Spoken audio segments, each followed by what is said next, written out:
అందరికీ నమస్తే నొల్లా. Welcome to MR media Telangana. This is Rekha. Budget ప్రవేశపెట్టినొల్లా. బడ్జెట్ ప్రవేశపెట్టడానికంటే ముందుగాల బట్టి ప్రసంగం వింటే నిజంగా గమ్మత్ అనిపించింది. చాలా అంటే చాలా గమ్మత్ అనిపించింది.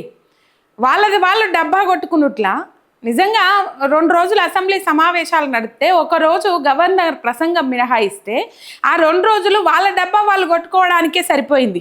ఇలా సేమ్ బట్టి విక్రమార్క ప్రసంగం కూడా వాళ్ళ డబ్బా వాళ్ళు కొట్టుకోవడానికే సరిపోయింది. ప్రజలకు ఎటువంటి హామీలు అమలు చేసింది లేదు, ప్రజల జీవన విధానం మెరుగుపరిచింది లేదు, ప్రజలకు ఎటువంటి గింత మేలు చేసింది లేదు. కానీ ఏం చేసిండ్రు? పేదల ప్రభుత్వం మాది, ప్రజాప్రభుత్వం మాది, ప్రజలకు న్యాయం చేస్తాము, సామాజిక లక్ష్యమే ముఖ్యము, ఇట్లా పెద్ద పెద్ద పదాలు, డాక్టర్ బాబాసాహెబ్ అంబేద్కర్ రాసిన విధానాలు, ఏపీజే అబ్దుల్ కలాం విధానాలు అన్నట్లుగా మధ్యలో పెద్ద పెద్దోళ్ళ పేర్లు లాక్కుంటా కూడా బట్టి విక్రమార్క చాలా పెద్ద ప్రసంగమే ఇచ్చిండ్రు. నిజంగా ఆ ప్రసంగం ఇచ్చి రేవంత్ రెడ్డి ఎట్లా మొన్న ఏ విధంగానైతే పోయి వచ్చి అసెంబ్లీ సమావేశాలలో ప్రతిపక్షాలు అడిగిన ప్రశ్నలకు సమాధానాలు లేక ఏ విధంగా నోరు వారేసుకొని ఇజ్జత్ తీసుకున్నారో ఇలా బట్టి విక్రమార్క కూడా ఇలా ఈ బడ్జెట్ ప్రసంగం ఇచ్చి ఆయన పరువు తీసుకున్నారనే చెప్పుకోవాలి. ఎంత మీరు అందరూ మీ మంత్రులు, మీ ముఖ్యమంత్రి, మీరు అందరూ సిండికేట్ అయినంత మాత్రాన తెలంగాణ ప్రజలకు ఏం అందుతున్నాయి, తెలంగాణ ప్రజలకు ఎటువంటి సంక్షేమం అందుతా ఉన్నది, తెలంగాణ ప్రజలకు ఏ విధమైన మేలు చేస్తూ ఉన్నారు అనేది ప్రజలు చూడకుండా పోతారా? ఇవ్వమలు చేసినాం అని చెప్పేసి ఎన్నో విధాలుగా అన్నీ అమలు చేసినామని చెప్పుకున్నారు. ఏం అమలు చేసిండ్రు? 6 గ్యారంటీలకు ప్రాధాన్యత ఇయ్యలే ఈ బడ్జెట్లో. దేనికి ప్రాధాన్యత ఇచ్చిర్రు అని అంటే వాళ్ళు ఏవైతే స్కీములు ఏవైతే ఉంటాయో వాళ్ళ స్కాములకు ఏవైతే అనువుగా ఉంటాయో, వాళ్ళ స్కీములు పెట్టి స్కాములు చేయడానికి ఏవైతే అనువుగా ఉంటాయో వాటికి మాత్రమే పెద్దపీట వేసిర్రని చెప్పుకోవాలి. ఇక్కడ సంక్షేమ పథకాలకు ఎక్కువ ప్రియారిటీ ఇయ్యలే. వీళ్ళ బాండ్ పేపర్ల మీద రాటలన్నీ నీటి మీద మూటలైనాయి. ఇది 3వ బడ్జెట్ ప్రవేశపెట్టడం. తెలంగాణ రాష్ట్రంలో కాంగ్రెస్ పార్టీ అధికారంలోకి వచ్చినాక మూడు సార్లు బడ్జెట్ ప్రవేశపెడితే అసలు పేదలకు ఎటువంటి న్యాయం చేసిన పాపాన పోలే. కేంద్ర బడ్జెట్ ఏ విధంగానైతే ఉన్నదో ఇలా రాష్ట్ర బడ్జెట్ కూడా గా విధంగానే ఉన్నది. పేదలు నడ్డి విరిచే బడ్జెట్ ఇది. పేదలకు ఇచ్చిన పథకాలు ఏమున్నాయి, పేదలకు ఇచ్చిన సంక్షేమ పథకాలు ఏమున్నాయి, ప్రజల జీవన విధానం మెరుగుపరిచే పథకాలు ఏమున్నాయి? ఏమీ లేవు. ఇలా మహిళలను అడ్డు పెట్టుకొని మహిళలకు 2500 రూపాయలు ఇస్తాం, మహిళలకు తులం బంగారం ఇస్తాం, పెన్షన్లు 4000 చేస్తాం, కొత్త పెన్షన్లు ఇస్తాము, ఇట్లా అట్లా అని చెప్పేసి ఎన్నో విధాలుగా మాటలు చెప్పి ఇలా మా ప్రభుత్వం మభ్యపెట్టే ప్రభుత్వం కాదంటాడు బట్టి విక్రమార్క. గొప్పలకు పోయి గొప్పలు చెప్పే ప్రభుత్వం కాదు మాది అని చెప్తాడు. అసొంటి మనుషులం మేము కాదు అని చెప్తాడు. డబ్బా కొట్టుకునేటోళ్ళం మేము కాదు అని చెప్తాడు. అంటే బట్టి విక్రమార్క కాదు అని చెప్పుకునే అన్నీ అవుననే అనుకోవాలి మనము. మాది గొప్పలు చెప్పుకునే ప్రభుత్వం కాదు, ఏది చేస్తామో గదే చెప్తాము అని చెప్తే నాకు ఎట్లా నవ్వాలనో అర్థం కాలే, వినేటోళ్ళకు కూడా ఎట్లా నవ్వాలనో అర్థం కాలే. ఏం చెప్పిండ్రు వీళ్ళు? అధికారంలోకి వచ్చిన 100 రోజులల్లా 6 గ్యారంటీలు ఏవైతే ఉన్నాయో 6 గ్యారంటీలకు చట్టబద్ధత కల్పించి 6 గ్యారంటీలను 100 రోజులల్లో అమలు చేస్తామని అన్నారు. ఏ విధమైన గ్యారంటీని అమలు చేసిండ్రు? మహిళలకు ఒక ఫ్రీ బస్సు తప్ప. ఆ ఫ్రీ బస్సు కూడా లెక్కలు అవకతవకలు. బట్టి ఓ లెక్క చెప్తే, పొన్నం ప్రభాకర్ ఓ లెక్క చెప్తే, ఇలా మొన్న ముఖ్యమంత్రి ఓ లెక్క చెప్పిండు. ఒకరికి లెక్కలు ఇక్కడనే దొరికిపోయిండ్రు. కనీసం అవగాహన లేకుండా మాట్లాడుతూ ఉన్నారనేది మాత్రం ఇక్కడ అర్థమైంది. కయ్య నోరు పెంచుకొని ఒరితే అబద్ధం నిజమైపోతుంది, నిజం అబద్ధం అయిపోతుంది. వల్లిచ్చిందే వల్లిస్తే మనం అబద్ధాన్ని నిజం చేయొచ్చు అనే ఆలోచనలో వీళ్ళ అసెంబ్లీకి ప్రిపేర్ అయ్యి రాండ్రి అని చెప్పేసి మంత్రులకు, ఎమ్మెల్యేలకు చెప్పి రేవంత్ రెడ్డి అండ్ బట్టి విక్రమార్క బాగా ప్రిపేర్ అయ్యి వచ్చినట్టయితే కనబడ్డది. పెద్దగా నోరు బారేసుకొని అబద్ధాన్ని నిజం చేసుకుంటా, నిజాన్ని అబద్ధం చేసుకుంటా. మొన్న రేవంత్ రెడ్డిని ఎవరు అడిగినరోల్లా? నువ్వు తొక్కుకుంటూ వచ్చినవా, పాక్కుంటూ వచ్చినవా, లేకపోతే ఏలాడుకుంటూ వచ్చినవా? ఎవరు అడిగినరా? ప్రజలకు ఇచ్చిన హామీలు ఏమైనాయి అని చెప్పేసి ప్రశ్నిస్తే ఇలా ప్రజలకు ఇచ్చిన హామీలు పక్కదోవ పట్టేటట్టు ప్రజలకు ఇచ్చిన హామీలు ఏదైతే అసెంబ్లీ సమావేశాలలో వీటికి సంబంధించిన చర్చా కార్యక్రమాలు జరగకుండా అడ్డుకోవడం కోసం డైవర్షన్ పాలిటిక్స్ కోసం అదే దురుసు భాష ఏదైతే సభలు సమావేశాల వేదికగా రేవంత్ రెడ్డి మాట్లాడతాడో ఇలా గదే భాషను మాట్లాడిండ్రు. ఒక్కసారి మనము దేనికి బడ్జెట్ ఎంత కేటాయించుకున్నారు అనేది ఒకసారి మనం చూద్దాం. పోయిన తాపకు ఇప్పటికీ తగ్గినాయా పెరిగినాయా అనేది ఒకసారి మనం చూద్దాం. Right, 2025-26 budget versus 2026-27 budget. అంటే పోయినసారి బడ్జెట్లో దేనికి ఎంత కేటాయించిండ్రు, ఇప్పుడు దేనికి ఎంత కేటాయించిండ్రు అనేది ఇక్కడ మనం చూద్దాం. రైట్, వ్యవసాయానికి వచ్చేసరికి 2025-26 బడ్జెట్లో 24,439 కోట్లు కేటాయించిండ్రు. ఇక 2026-27కి వచ్చేసరికి 23,179 కోట్లు, అంటే తగ్గింది ఇక్కడ దాదాపు చాలా, అంటే 1000 కోట్ల పైసలకు రూపాయలు తగ్గించిరు. ఇక్కడ వ్యవసాయానికి తగ్గించుడేంది నాకు అర్థం కాదు. ఇప్పుడు వ్యవసాయానికి ఆల్రెడీ పంట కొనుగోలు చేయడం కోసం 22,000 కోట్ల రూపాయలు అప్పులు తీసుకొచ్చి పెట్టిరట పంట కొనుగోలు చేయడం కోసమే. ఏమంటారు, ఆనాడు కేసీఆర్ మాట్లాడితే కేంద్ర ప్రభుత్వం వరి కొన అంటుంది, వరే వేయకుండ్రి ఇబ్బంది అవుతుంది అని చెప్పేసి, వరేస్తే ఉరే అని చెప్పేసి కేసీఆర్ మాట్లాడిండు. మేము అధికారంలోకి వచ్చినాక సన్న వడ్లకు 500 రూపాయల బోనస్ ఇస్తామని చెప్పినాం. అందుకే వరి సాగు గణనీయంగా పెరిగింది. 500 రూపాయల బోనస్ ఇస్తామనగానే ఎటువంటి కాలువ దవ్వకున్నా ఎటువంటి నీళ్లు పంపిణీ చేయకున్నా ఏం చేయకున్నా 500 రూపాయల బోనస్ ముఖం చూసే పంట అదే వండింది వీళ్ళు చెప్తే. ఇప్పుడు ఏమంటాడు తుమ్మల నాగేశ్వరరావు, అసెంబ్లీ వేదికగా కూడా రేవంత్ రెడ్డి మాట్లాడిండు. వరి కాకుండా వరి లాభదాయకమే, కానీ అంత అనుకున్నంత లాభాలు రావట్లేదు వరికి, కాబట్టి వేరే పంటల వైపు దృష్టి మరల్చేలా రైతులను మీరు మాట్లాడుండ్రు వాళ్ళతోని అని చెప్పేసి మంత్రులకు సలహాలు సూచనలు చేస్తాడు. మరి ఆయాల్లో అదే కేంద్ర ప్రభుత్వం చెప్పిందని కేసీఆర్ చెప్తే కేసీఆర్ను బదనాం చేయలే. మరి ఇలా మీరు ఎందుకు చెప్తుండ్రు? కొనుండ్రు, ఎట్లనో కట్టమో బరాబర్ కొనాల్సిందే. ఆయన చెప్పిండు కానీ చెప్పిన మాట ప్రకారం కొనకుండా ఏమి విడిచిపెట్టలేదు కదా. ఇలా రైతు భరోసా పైసలు 2 విడతలు ఎగ్గొట్టిండ్రు, 2 విడతలు ఖతం అయిపోయినాయి.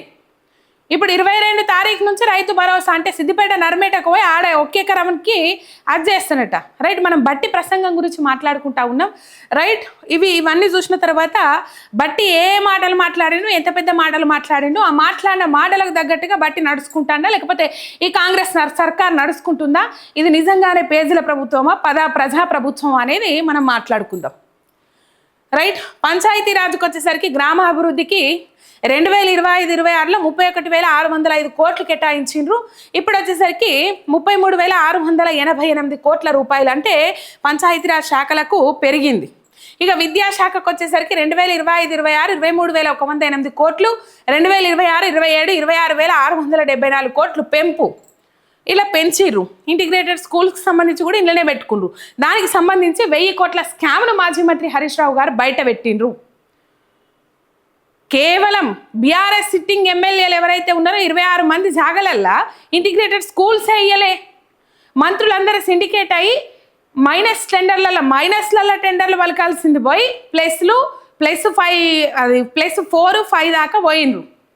ఆ స్కామ్ను బయట పెట్టినరు. ఆయన అనుబంధ సంస్థ KLSRకి 9 టెండర్లు అప్పచెప్పుకున్నాడు రేవంత్ రెడ్డి. దానికి సంబంధించిన టెండర్లు బయట పెట్టిర్రు ఈ విద్యాశాఖ. రైట్, ఇక్కడ ఇరిగేషన్కి వచ్చేసరికి ఇరిగేషన్ తగ్గించిర్రు. చూడుర్రి, వ్యవసాయం తగ్గించిర్రు, ఇరిగేషన్ తగ్గించిర్రు. పెండింగ్ ప్రాజెక్టులు పూర్తి చేయాల్సినవి ఉన్నాయి, కంప్లీట్ చేయాల్సినవి ఉన్నాయి. అయినా వీళ్ళకు అసలు ప్రాజెక్టుల గురించి, నీళ్ళ గురించి, ఇరిగేషన్ గురించి అవగాహన ఉంటే కదా. ఒకవేళ ఉన్నా కూడా ఆ శాఖకు సలహాదారునిగా వేం నరేందర్ ఇది ఎవరు ఆదిత్యనాథ్ దాసుని తీసుకొచ్చి పెట్టిండ్రు. ఆయన ఎవరు? మన తెలంగాణ నీటి హక్కులను వ్యతిరేకించిన వ్యక్తి. వీళ్ళకు సుంకేశ్ల ప్రాజెక్ట్ ఎవరిదో ఏం కథనో కూడా తెలియదు. మన రేవంత్ రెడ్డి అంటాడు 10 ఏళ్ళ అధికారంలోని సుంకేశ్ల ప్రాజెక్టును కంప్లీట్ చేయలేడు కేసీఆర్ అని చెప్పేసి. అంటే ఆంధ్ర ప్రాజెక్టులు కూడా నువ్వు ఎందుకు కంప్లీట్ చేయలేదని చెప్పేసి కేసీఆర్ని ప్రశ్నిస్తుండంటే ఈయన ఎంత కక్షపూరిత రాజకీయాలు చేస్తుందో మనం అర్థం చేసుకోవచ్చు. ఇరిగేషన్కు తగ్గించారు. ఇక విద్యుత్ శాఖకు వచ్చేసరికి దాదాపు సేమ్ 2025-26లో 21,221 కోట్లు, 2026-27లో 21,285 కోట్లు. ఆరోగ్య శాఖకు వచ్చేసరికి పెంచిండ్రు, సివిల్ సప్లై శాఖకు కూడా పెంచిండ్రు, మహిళా శిశు సంక్షేమానికి పెంచిండ్రు, ఇండస్ట్రీస్ శాఖకు తగ్గించిండ్రు. 3,527 కోట్లు అప్పుడైతే 3,490 కోట్లు ఇప్పుడు. ఇక ఐటీ శాఖకు వచ్చేసరికి పెంచిండ్రు. 2025-26కి 774 కోట్లు అయితే ఇప్పుడు 875 కోట్లు. మైనార్టీ సంక్షేమంకి వచ్చేసరికి పెంచిండ్రు, అప్పుడు 3,591 కోట్లు, ఇప్పుడు 3,769 కోట్లు. పశు సంవర్ధక శాఖకు తగ్గించిండ్రు, 1,674 కోట్లు, అప్పుడు 1,529 కోట్లు ఇప్పుడు. కార్మిక శాఖకు పెంచిండ్రు, 900 కోట్లు అప్పుడు, 998 కోట్లు ఇప్పుడు. చేనేతకు తగ్గించారు, 371 కోట్లు అప్పుడు, 258 కోట్లు ఇప్పుడు. అబ్బా, ఇంతగానే తగ్గించారు చూడురి. వ్యవసాయం తగ్గింది, ఇరిగేషన్ తగ్గింది, ఇండస్ట్రీస్ తగ్గింది, చేనేత తగ్గింది. ఇది మొత్తము ఇక్కడ బడ్జెట్కు సంబంధించిన అంశం. ఏ శాఖకు ఎంత కేటాయింపు జరిగింది. మరి గిన్నిగానం బడ్జెట్లు పోయిన తాప 2025-26కు సంబంధించిన బడ్జెట్లో గిన్ని పైసలు ఖర్చు పెట్టిరు కదా, గిన్ని పైసలు కేటాయించారు కదా అంటే అవి కేటాయింపుల వరకే. మరి కేటాయించిన దాంట్లో ఎంత ప్రజల సంక్షేమం కోసం ఖర్చు పెడతాండ్రు, ఆ శాఖ అభివృద్ధి కోసం ఖర్చు పెడుతుండ్రు అనేది తెలియదు. అబ్బా, ఇంతగానం ఖర్చు పెట్టినాక మనది ఏడేసిన గొంగడి గానే ఉంటుంది ఎందుకు అని చెప్పేసి మనకు ఒక క్వశ్చన్ రావచ్చు. కానీ అక్కడ ఖర్చు పెట్టింది ఏమీ లేదు. ఇక ఇటువంటి మాటలు మొత్తం మాట్లాడి బట్టి విక్రమార్క ఇజ్జత్ తీసుకున్నారనే చెప్పుకోవాలి, పరువు తీసుకున్నారనే చెప్పుకోవాలి. నేను ఎందుకు ఆ మాట మాట్లాడుతున్నానంటే, అసలు పేదల కోసం ఈ ప్రభుత్వం ఎక్కడ పనిచేస్తుంది, పేదల అభివృద్ధి కోసం ఎక్కడ పనిచేస్తుంది, సంక్షేమం కోసం ఎక్కడ పనిచేస్తుంది, 6 గ్యారంటీలు అమలు చేయడం కోసం ఎక్కడ పనిచేస్తుంది. మనం అబ్జర్వ్ చేసినట్లయితే ఓవరాల్గా మొదటి నుంచి చివరి వరకు ఇలా బట్టి విక్రమార్క ప్రసంగం విన్న తర్వాత నేను ముందుగాల చెప్పినట్టు ఎట్లన్నా వాళ్ళని కూడా అర్థం కాలే. వాళ్ళు దందాలు సిండికేట్ అయ్యి వాళ్ళు సెటిల్మెంట్ డీల్స్ నడుస్తూ ఉన్నాయి తప్ప ప్రజల కోసం పనిచేసే ప్రభుత్వం ఇది కాదు. రైట్, మొదటి నుంచి అదే చెప్పుకుంటూ వస్తూ ఉన్నాం. ఇది ప్రజాప్రభుత్వం అని అంటారు.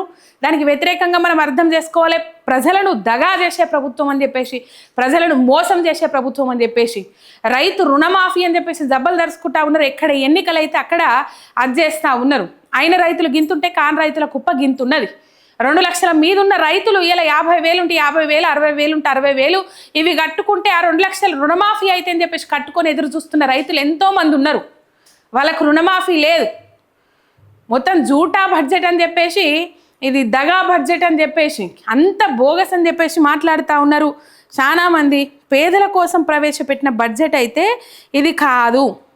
రైట్, ఒకసారి ఏమేమి మాట్లాడారు కొన్ని పాయింట్లు మనం చూసుకుందాం. రైతు సంక్షేమం, మహిళల సాధికారిత, యువతకు ఉపాధి అవకాశాలు, నైపుణ్యాలతో కూడిన నాణ్యమైన విద్య, ఆరోగ్యం, విద్యార్థులకు పౌష్టికాహారం, మౌలిక వసతుల అభివృద్ధికి ప్రాధాన్యతనిచ్చుకుంటా తెలంగాణను సుస్థిరమైన అభివృద్ధికి వైపుకు నడిపించే లక్ష్యంతో 2026-27 సంవత్సరానికి 3,24,234 కోట్ల వ్యయంతో ప్రతిపాదించిన వార్షిక బడ్జెట్ను రాష్ట్ర ప్రభుత్వం ప్రతిపాదించిన పేషి మొదలుపెట్టింది. రైతుల సంక్షేమం ఏడగనబడుతుంది, మహిళలకు ఇస్తా అన్న పథకాలు ఏడవైనాయి. 57,000 కోట్ల వడ్డీ లేని రుణాలు ఇచ్చినట్లయితే ఇక్కడనే రాజీనామా చేసి మీరు నేను పోతా అని చెప్పేసి BRS working president KTR assembly వేదికగా సవాల్ ఇసిరిండ్రు. ఆ లెక్కలు ఇంతవరకు బయట పెట్టలే. యువతకు ఉపాధి అవకాశాలు, ఎన్ని ప్రైవేట్ సెక్టార్లలో యువతకు ఉద్యోగ అవకాశాలు కల్పించిండ్రు. సంవత్సరం లోపు 2 లక్షల ఉద్యోగాలు భర్తీ చేస్తామని చెప్పేసి ఎంతమంది నిరుద్యోగులకు ఉద్యోగ అవకాశాలు కల్పించిండ్రు, నోటిఫికేషన్లు ఎన్నేసిండ్రో చెప్పాల్సిన అవసరం ఈ రాష్ట్ర సర్కారు మీద ఉన్నది. నాణ్యమైన విద్యనట ఏడంగిస్తుండ్రు. ఒక రకంగా పోరగాళ్ళకు తిందామంటే నాణ్యమైన భోజనం పెడతలేరు, ఇంకా వీళ్ళు నాణ్యమైన విద్యను అందిస్తారట. కడుపు మంచిగా ఉంటే మైండ్ మంచిగా ఉంటుంది. ఇలా నాణ్యమైన విద్యను అందిస్తున్నామని చెప్పేస్తే బాధ అనిపిస్తుంది. గురుకుల విద్యార్థులకు ఫుడ్ పాయిజన్లు అయితే ఒకవైపు పట్టించుకున్న పాపాన ఓతలేరు. పౌష్టికాహారం అట విద్యార్థులకు, పురుగులన్నం నీళ్ళ చారు, పాచిపోయిన అన్నం, ఫుడ్ పాయిజన్ అయ్యే విధంగా విషపూరితమైన పెరుగు, ఇవి పౌష్టికాహారం అన్నట్టు. రైట్, ప్రతి పౌరుడికి సామాజిక, ఆర్థిక, రాజకీయ న్యాయం అందించడమే పరిపాలన లక్ష్యమని డాక్టర్ బిఆర్ అంబేద్కర్ గారు చెప్పినట్లు. అంబేద్కర్ గారి ముచ్చట్లు తీయకుండా సారు మాకు ఇజ్జత్ అనిపిస్తుంది. అక్కడనేమో ఆయన రాజ్యాంగం పట్టుకొని చేతిలో పట్టుకొని ముంగడికి పోతాడు. ఇక్కడ రాజ్యాంగాన్ని తుంగలో దొక్కకుండా ప్రజాస్వామ్యాన్ని కూని చేసుకుంటా ప్రజాస్వామ్య విధానాలకు వ్యతిరేకంగా మీరు పోతారు. ఇలా రాజ్యాంగం ముచ్చట అంబేద్కర్ ముచ్చట మీరు తీయబడుతుంది. రైట్. ఇంకా చాలా మాటలు నిజంగా విద్యా కమిషన్కు ఆకునూరి మురళి ఏదైతే రిపోర్ట్ ఇచ్చిండో ఆ రిపోర్ట్ను డస్ట్బిన్లో పడేస్తానికి కూడా పనిచేయదన్నట్లుగా చేసిరు పాపం. ఆకునూరి మురళికి షాక్ ఇచ్చిరనే చెప్పుకోవాలి, నిజంగా షాక్ ఇచ్చిరని చెప్పుకోవాలి. ఆకునూరు మురళి అది కొత్త విద్యా విధానంకి సంబంధించి ఆ రిపోర్ట్ ఒకటి ప్రవేశపెట్టిన తర్వాత కొన్ని ఇంటర్వ్యూలు ఇచ్చిండు. ఆ ఇంటర్వ్యూలల్లో ఎన్నుకున్నారు కదా సావండి అంటే రేవంత్ రెడ్డి ప్రభుత్వాన్ని ఇండైరెక్ట్గా అటాక్ చేసిండు ఆకునూరు మురళి. ఆకునూరు మురళి ఇచ్చిన విద్యా కమిషన్ రిపోర్ట్ ఏదైతే ఉన్నదో దాని వెబ్సైట్ల నుంచి తీసేసిండ్రు.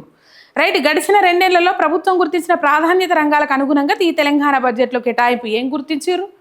వాళ్ళ కమిషన్ల దందాలు ఏవైతే ఉన్నాయో వీటిని గుర్తించిండ్రు. ఇక గ్లోబల్ సమ్మిట్ పెట్టిండ్రట, తెలంగాణ తల్లి విగ్రహాన్ని మార్చిండ్రట, ఇంకేమో చెప్పే జయ జయ హే తెలంగాణని రాష్ట్రీయ గీతంగా పెట్టిండ్రట. దాంట్లో మైనసే ఆంధ్ర వాళ్ళకి అప్పచెప్పి దాన్ని రాగం కట్టిపిచ్చిర్రు. ఇక చెప్పుకుంటూ పోతే చాలా విధాలుగా ఎన్నో విధాలుగా మొత్తం మీద బడ్జెట్లో మాటలు మాట్లాడి చెయ్యని వాటిని చేసినామని చెప్పుకొని అసలు ప్రజలకు ఎక్కడా పెద్దపీట వేయలే. సకల జనులకు దక్కింది గుండు సున్నా. ఇందులో 6 గ్యారంటీల ప్రస్తావన ఎక్కడా లేదు. 3,47,000 కోట్ల రూపాయల అప్పులు చేసినామని అసెంబ్లీ వేదికగా ఒప్పుకున్నారు. ఆ కోట్ల రూపాయల అప్పులు ఏం చేసిర్రు, ఏడబెట్టిండ్రు, ఏ సందుగులలో దాచిపెట్టిర్రో బయట పెట్టాల్సిన అవసరం ఉన్నది. ఇంకా కొత్త కొత్త విధానాలు కొత్త కొత్త చట్టాలు తీసుకొని వస్తారట వీళ్ళు.